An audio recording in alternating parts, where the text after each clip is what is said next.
Hola, ¿cómo están? Muy buenos días, muy buenas tardes, muy buenas noches, amigos internautas. Bienvenidos a tu canal de Teach Israel, que fue creado para ti, para poderte ayudar en alguna de tus actividades académicas, de tus tareas que te marcan, y no tienes alguna duda por allá cómo poder resolver esa actividad en las redes sociales. Pues en tu canal creado para ti, el Teach Israel, estamos para ayudarte. Hoy vamos a tratar un tema que me habían estado pidiendo, que se llama la mitología prehispánica. Bienvenidos y comenzamos.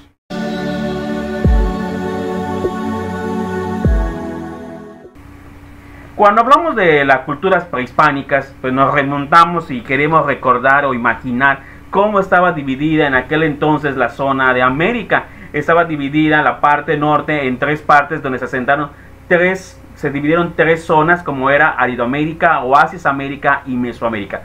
Cada una de ellas tenía características interesantes, tenía su flora, su fauna, alguna era desértica, y algunos pueblos que se asentaron en esa zona eran nómadas, otros eran nómadas y otros se convirtieron en sedentarios.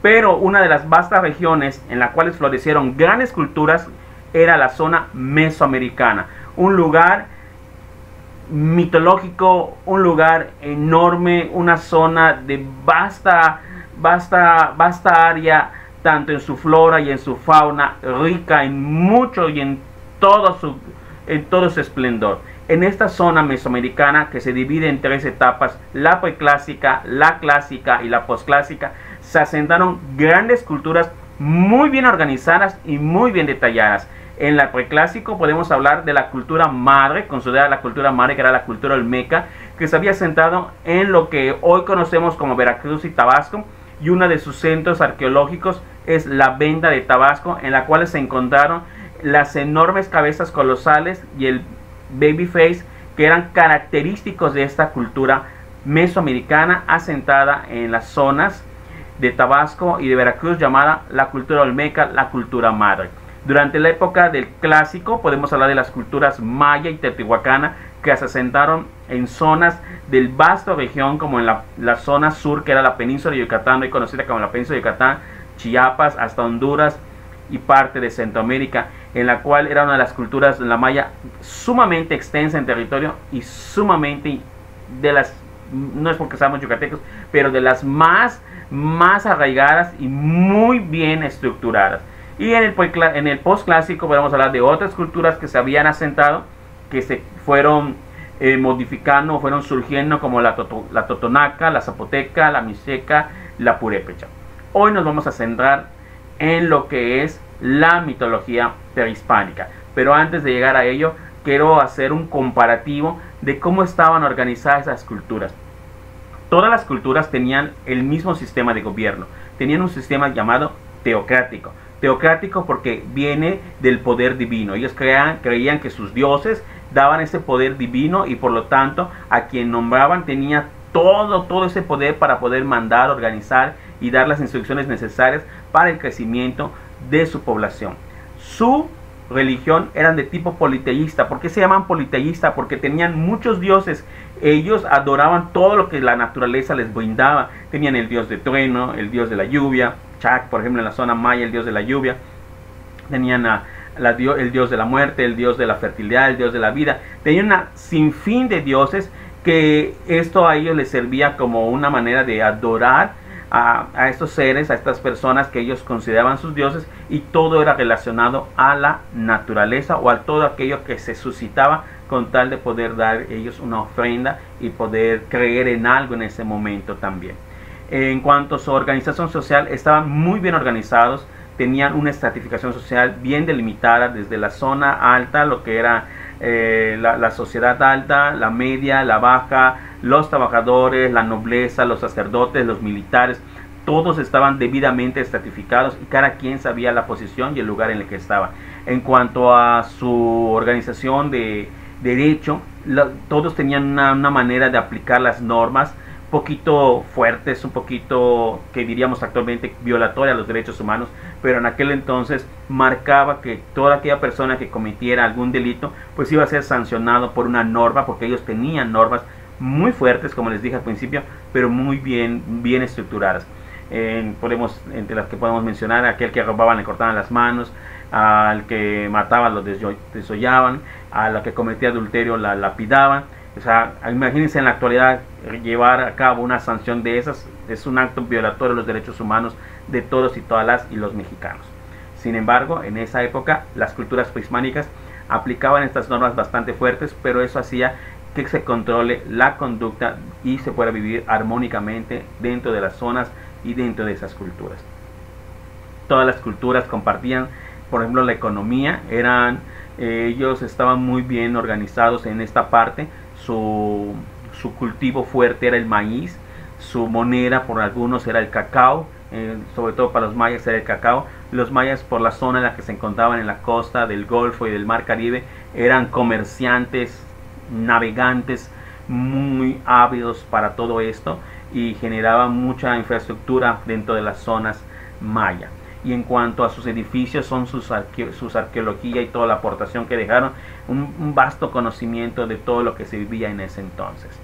Pero algo de lo que podemos hablar es de su mitología. Pero antes de llegar a la mitología prehispánica, me gustaría hacer una pausa y que podamos distinguir qué diferencia hay entre mitología o mito. La mitología es un conjunto de mitos relativamente cohesionados o paralelamente adheridos. Son relatos que forman parte de una determinada religión o cultura. Estamos hablando de las culturas prehispánicas, estamos hablando de su área de religión. Les dije que ellos tenían muchos dioses y adoraban todo lo que la naturaleza les brindaba, y hacían sacrificios, hacían ofrendas para agradar a sus dioses. Y también se les denomina mitos a los discursos, a las narraciones o expresiones culturales de origen sagrado. Las culturas prehispánicas desde luego tenían un sinfín de leyendas, un sinfín de narraciones, y todo eso giraba en torno a sus deidades, a su cosmogonía, a su creación, a cómo ellos visualizaban toda esta parte tan histórica y tan interesante para nosotros hoy en día.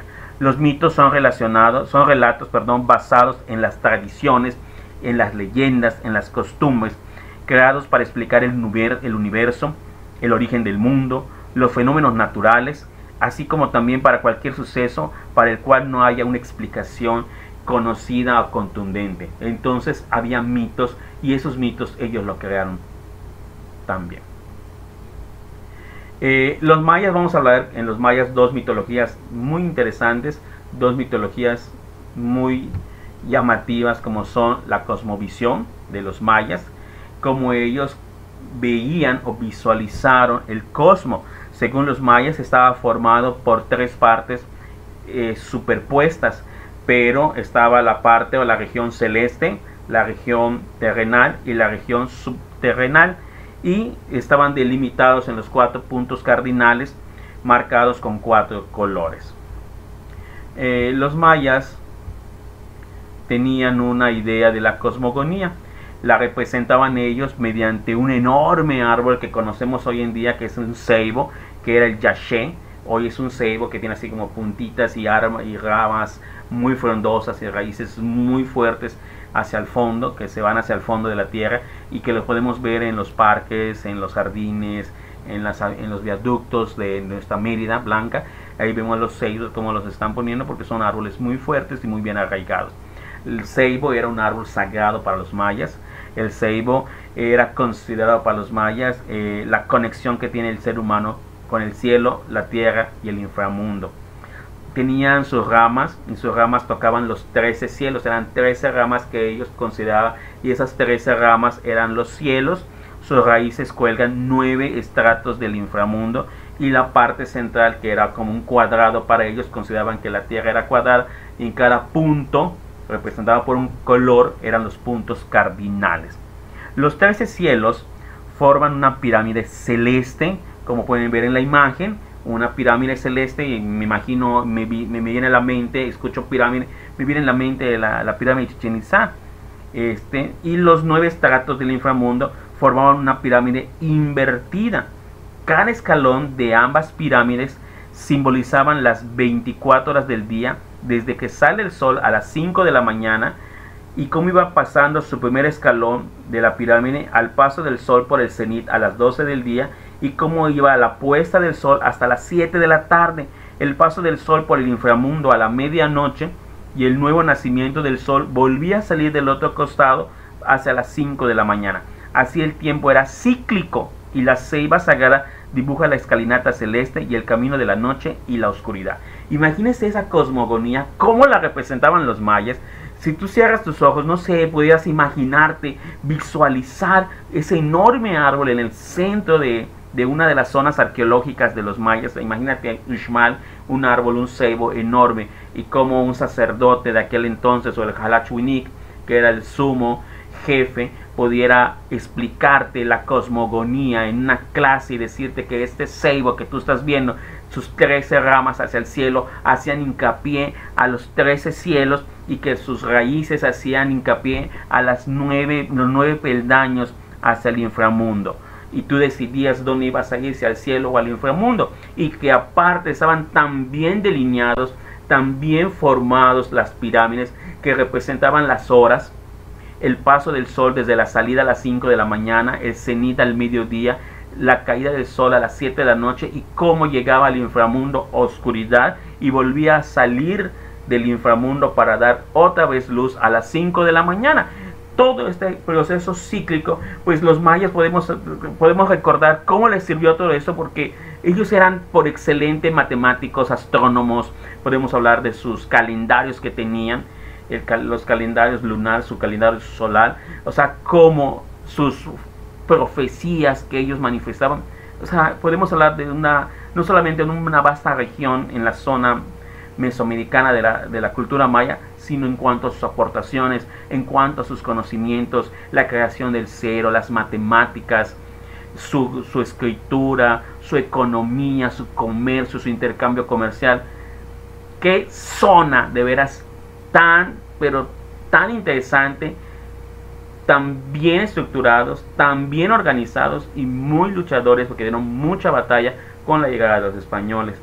Y no, desde luego no vamos a dejar atrás las grandes otras culturas como la teotihuacana, que también tenían unas super mega construcciones. Algo muy interesante que comparte la maya y la teotihuacana es un dios principal que tenían los mayas, que aquí en esta zona se llamaba Kukulcán, que era la serpiente emplumada, que hasta nuestras fechas, cada vez que hay, cada 21, el 21 de marzo, ahora el 21 de septiembre, cuando cambia lo que son las estaciones del año, la primavera y el otoño, se puede ver o se puede visualizar la bajada de Kukulcán, esa serpiente emplumada que hace la travesía del sol, en que va pasando desde las 5 de la mañana hasta el cenit y la caída de la misma. Simboliza o refleja la mitología de cómo la culebra, la serpiente, emplumada, iba descendiendo de lo más alto hasta hacia el inframundo. Es una maravilla el poder visualizar eso y el saber que era la forma en que los mayas podían visualizar, ver, interpretar la cosmogonía de aquel entonces. Desde luego no podemos quedarnos atrás, pueden visualizar, como les dije hace rato en la pantalla, cómo estaba el cielo, como ellos ponían la morada de los dioses en la parte de alta, la tierra, pues donde vivía el hombre y los terrenales, y desde luego la morada de los vivos, y por último el inframundo, donde estaba Ixbalba, que era la morada de los muertos. La paralela de medio de la tierra, pues eran las 5 de la mañana, las 7 de la noche, y cómo giraba todo este proceso de las horas, según ellos lo consideraban o lo podían visualizar. Pero desde luego también tenían otro libro muy importante, como era, o muy llamativo en la mitología, como era el Popol Vuh. El Popol Vuh era un libro que la parte del clima del libro nos habla acerca de la creación del hombre. Ellos creían que el hombre al principio lo habían creado de barro, de lodo, pero como no había o no podía subsistir con las lluvias, se derritía y ya no podía tener la fuerza ni la habilidad ni sostenerse. Entonces el Popol Vuh nos habla que el hombre es creado primero del fango, pero ese se deshace y convocan a otros dioses para que hoy vamos a convocar a los dioses. No sé, imagino cómo ellos podían decir hoy vamos a convocar a los dioses para que se cree al hombre, ¿no? Y el primer hombre que ellos crean, pues la toman del barro, del lodo, lo arman, pero al ver que no podía sostenerse, se derretía, se deshacía. Entonces los dioses dicen, no, pues este hombre no nos convino, se derrite, se deshace con la lluvia, y como era de barro, pues ya no tiene fuerza. Entonces vamos a crear otro hombre y lo crean a partir de la madera. Pero este no posee ningún alma. El hombre de madera no tenía alma, no tenía sentimientos, era como un robot para ellos en ese entonces, y dicen, no, pues ese tampoco nos conviene, y los dioses destruyen al hombre de madera y al final crean un hombre que es creado a partir del maíz. Pero aquí sale otra mitología de los colores, ¿no? Porque de acuerdo al color del maíz, pues es el color de la tez, de la piel del hombre que fue creado. Pero esta historia, esta mitología la podemos ver en el libro de Popol Vuh, un libro fabuloso, un libro muy interesante que les invito a leer y echarle por allá una ojeadita muy interesante que habla acerca de la cultura maya.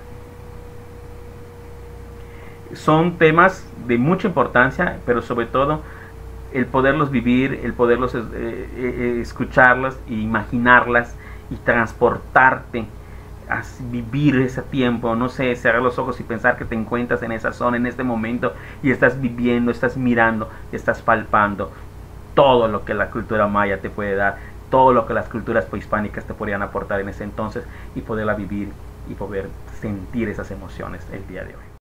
No quiero cerrar hoy el tema sin antes también recordarte otras mitologías prehispánicas, como la leyenda de Iztaccíhuatl y el Popocatépetl.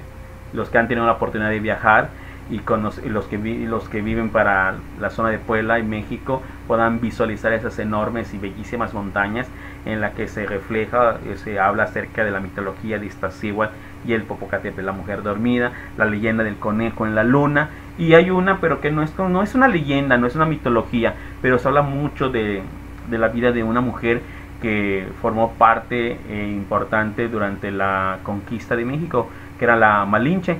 Algunos autores consideran que es una mitología, otros consideran que sí existió la Malinche. Sin embargo, queda dentro de las leyendas el conocer a Malinche, conocida también como Malinali, Malinzi o Doña Marina. Cuando fue bautizada por los españoles se le dio el nombre de Marina. Fue intérprete, consejera de intermediaria de Hernán Cortés. Además fue una de sus esposas aquí en América, en la zona mesoamericana. Tuvo un hijo con Hernán Cortés que se llamó Martín, y no se sabe más de la vida de Malinche, si murió en México o murió en otro lugar. Sin embargo, haciendo un preámbulo amplio de Malinche, Malinche era una mujer que venía de una familia rica, acomodada, de alta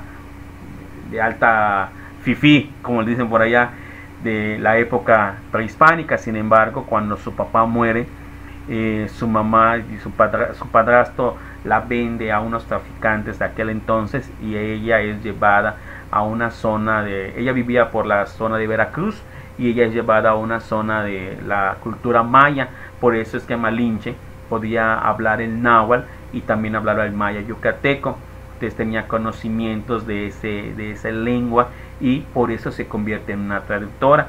Cuando llegan los españoles en una guerrilla que hay con los mayas de esa zona donde ella pertenecía, pues como pierden la zona maya, pierde en ese entonces, son entregadas mujeres a los como tributo, o como una ganancia hacia los españoles, y entre las mujeres se encontraba Malinche. Malinche pues no pierde la oportunidad de tener contacto, en el sentido de buscar también su libertad posiblemente, y sacarle provecho a tener el conocimiento de los idiomas náhuatl y del idioma maya, y aprender el español en ese momento con la llegada de los españoles. Era una mujer muy ávida, muy inteligente para su época, muy empoderada para aquel entonces, muy criticada en ese entonces por su preferencia hacia los españoles, y considerada hasta cierto punto como, por eso viene la palabra malinchista, porque vendió a su pueblo y traicionó a su pueblo. Pero no hablamos de una traición, realmente como cualquiera. Creo que ella vio la oportunidad de salir adelante, de dejar atrás la perspectiva en la que se encontraba. Pues no sabemos cómo era la vida de Malinche en ese momento, de estar como niña en una familia acomodada de la zona a la que pertenecía ella en la parte de Veracruz, y ser vendida a unos traficantes, a gente que no le estaba dando a lo mejor una buena vida en ese entonces a Malinche. No sabemos qué vivía, qué pasaba en ese entonces, si había sido abusada o cómo era la situación de Malinche. Ella ve esta oportunidad de poder transmitir los conocimientos que tenía, poder apoyar sin la intención de vender a su pueblo. Malinche es una excelente mujer, tenía también sus conocimientos y los puso en práctica. Al final de cuentas fue muy criticada, de ahí viene el nombre malinchista, pero cada uno de ustedes podrá determinar o reflexionar sobre los pros y los contras de Malinche. Si tú fueras Malinche en esa época, ¿qué hubieras hecho? Eso es todo por el día de hoy. Me dio mucho gusto verles. Hacemos rápido un preámbulo. América, la zona del norte, se dividió en 3 grandes zonas como Árido América, Oasis América y Mesoamérica. Cada una de ellas tenía un vasto región, vasto territorio, flora, fauna, lugares y pueblos que se establecieron. Mesoamérica fue una de las regiones más extensas donde se asentaron diferentes culturas en diferentes tiempos. Se dividió en preclásico, clásico y posclásico. Culturas importantes todas: la madre, la olmeca, la teotihuacana y la maya, unas que florecieron y dieron mucho para lo que hoy conocemos, y desde luego todas ellas compartían una mitología prehispánica. Por mi parte es todo. Me dio mucho gusto verles el día de hoy. Si les gustó la temática, por favor no se les olviden suscribirse, darle like y activar la campanita. Nos vemos hasta la próxima y que tengan un excelente día. Y cualquier duda, cualquier tema que quieran que tratemos o que veamos de su interés de ustedes, que puede ser lógica, etimología, derecho, filosofía, me lo pueden dejar por escrito, lo preparamos y con mucho gusto les vamos a dar esa temática para todos ustedes. Que tengan excelente día y excelente inicio de semana para todos.